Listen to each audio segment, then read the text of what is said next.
guys, welcome back to my YouTube channel. If you are new here, we welcome you to the family. In this video, I'll be sharing with you guys how to get started with investing for as little as $100.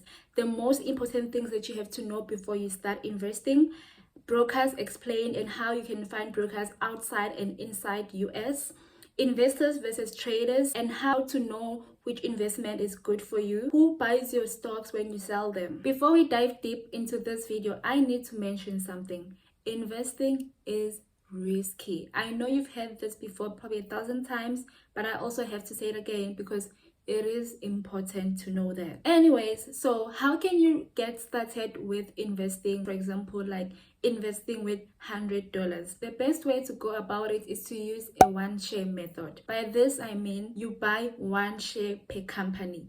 Even if you are able to buy 5 shares with that $100, if you are to lose, which will most likely happen, you won't lose as much money. Once you have bought one share in each company, what you want to focus on is growing your account. When you're using a one share method, you won't make a lot of money, or you won't make money, especially in the beginning, but you will gain knowledge because you will learn how to analyze the markets. You're gonna be doing a lot of research and you will understand a lot of investing terms which a lot of people don't understand. When you're buying shares, for example Amazon or Apple, you see a share price that is over $1,000, but you only have $100. You can invest in what we call fractional shares. You can buy half of that share, or a quarter of that share, or 0.0 something of that share. You don't have to buy an entire share. If you are a beginner, you need to stop following the trends. When you start investing, you're gonna hear a lot of people encouraging you to invest in this company and not this company and all those things. Do your own research. See if you really want to invest in that company. Don't just go blindly investing in a company just because your friend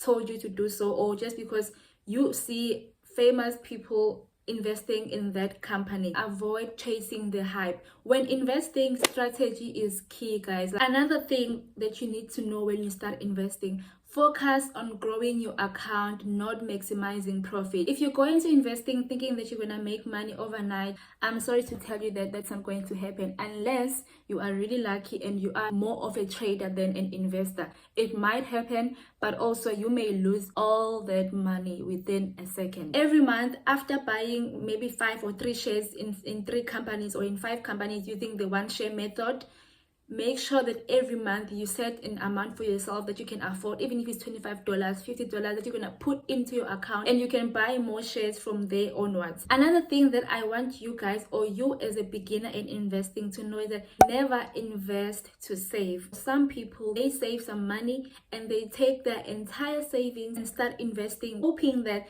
they're gonna make money. It's the biggest mistake ever, because like I said, investing is very risky. Anything can happen within a split second. Whenever you want to start investing, save money for investing, but also have your savings. Another tip, before you start investing, be careful of investing courses. I'm not saying investing courses are not good for you. Some of them are good for you, but before you purchase any course, make sure that you get reviews about that course, because there are a lot of people out here scamming people, selling them courses that they know very well that are not working. I have personally bought an investing course. All I'm saying is I know that a lot of people, they don't know what they are doing, and they are selling their courses to people like you who have absolutely no idea what investing is, and they are making money just by doing that. Number 2, brokers. A lot of people have no idea of what brokers are. Some, they kind of have an idea, but they don't really understand how brokers work and why they are brokers in the first place. In order to be able to buy or sell stock, you must be able to access the exchange, like New York Stock Exchange or JSE if you're in South Africa. But for you to be able to have an access to an exchange, you must be a member of the exchange or that firm. So as an individual, you can't have an access to the exchange like New York Stock Exchange, for example. So what usually happens is some of the members of the exchange are usually licensed as brokers. Brokers provide a platform for you to buy or sell stocks. When you press buy or sell, they execute those trades for you, because you can't really access the market yourself. You need the members of the exchange to access the market. It is possible to buy stocks directly from a company like E-Trade, but it is not really convenient. Hence, a lot of people prefer brokers. One of the common problems for beginners is the difficulty to find a stockbroker, especially if you are a non-US resident. I had this problem when I started investing because I was still in South Africa. It was so hard for me to find a stockbroker that accepts people outside the US and still be able to access the US market. So I know how it feels like to want to start investing, but you can't find a broker. If you are in the US, there are so many stockbrokers that you can find there, like Robinhood. But how can you find stockbrokers that are outside the US? Let's start, for example, with Europe. Here in Europe, for example, you can find a number of stockbrokers that can allow you to access the US markets. One of the brokers that you can use if you are in Europe include Interactive Brokers, as this is one of the most popular ones, and IG Brokers. This is one of my favorites simply because I am also using it. If you're in South Africa, Europe, UK, Japan, Australia, and a few other countries, you can use IG Brokers. I personally love them. I haven't had any problem so far. Another stockbroker that you can use is, if you're outside US, is eToro. eToro is available in 60 countries. Unfortunately, as far as I'm concerned, it's still not allowed in the US. But like I said, if you are in the US, you are really lucky because there are so many stockbrokers there. And I even checked some of their fees online. They are quite affordable. eToro is really user-friendly, but my only problem with eToro is that when you are buying stocks using eToro, you are not really owning the underlying asset, but instead you are buying what we call a CFD, which is the contract for difference. A CFD is a contract between a buyer and a seller. Basically, they are agreeing to share the difference between the price of a share at the opening and at the closing of the trade. Simple put, we can say CFD is more about betting on the future price of a share. So if you don't mind investing in CFDs instead of the actual stocks, then you can go ahead and use eToro, because I'm not gonna lie, it is really user friendly. I don't prefer trading CFDs or investing using CFDs. Another stockbroker that you can use if you're outside the US, especially if you're in South Africa, is Easy Equity. How do you know which stock is good for you or which investment is good for you? To tell you the truth, no one can really tell you which one is good for you, but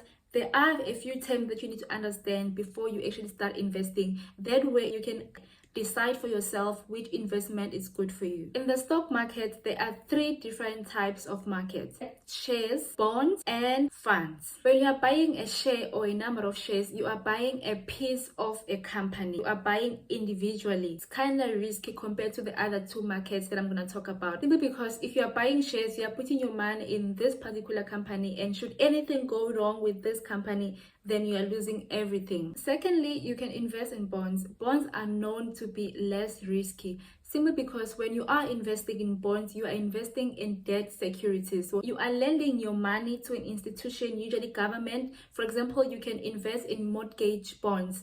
And when you are investing in mortgage bonds, you are giving them your money for a certain period of time, and you are charging interest the same way the bank does to you when you take a loan. When the period is over, they pay you back your money plus interest. That is why bonds are much safer. But the disadvantage with investing in bonds, it's not really profitable because you have a fixed interest rate. Thirdly, we have what we call funds. Funds are divided into 3. We have index funds, ETFs, and mutual funds. The nice thing with investing in funds, which is a number of companies in one basket, if this company is going down and other companies are going up, they're gonna kind of stabilize your portfolio, so you won't feel the difference. Mutual funds are actively managed by professional financial managers. That is why with mutual funds there is a higher fee that you need to pay. For example, for Vanguard, Charles Schwab, iShares, and many other mutual funds. Usually they charge 1 to 2% per year. Secondly, we have index funds. Index funds are similar to mutual funds. You are putting your money in the basket of companies, but the difference is that index funds are not actively managed, but they are passively managed. When you buy index funds, you don't buy each and every company individually. Like for example, S&P 500 in the US or DAX in Germany and many other index funds. But you buy a whole bucket. In this bucket, it means you own a percentage of each and every company in this basket. All index funds are mutual funds, but the opposite is not true. Thirdly, we have ETFs. ETFs are also like similar to index funds, but not really. ETFs are more flexible as opposed to index funds. Index funds, you can only buy or sell once a day, whereas with ETFs, which is also like a basket of a number of companies, you have the flexibility of buying and selling your shares as you please. But that is very dangerous. When you have that much flexibility, you may be tempted to buy more or to sell more and end up losing a lot of money in the long run because you are not waiting long enough to see how the market is performing. So those are 3 different markets that you need to know as a beginner. You can decide which one to choose.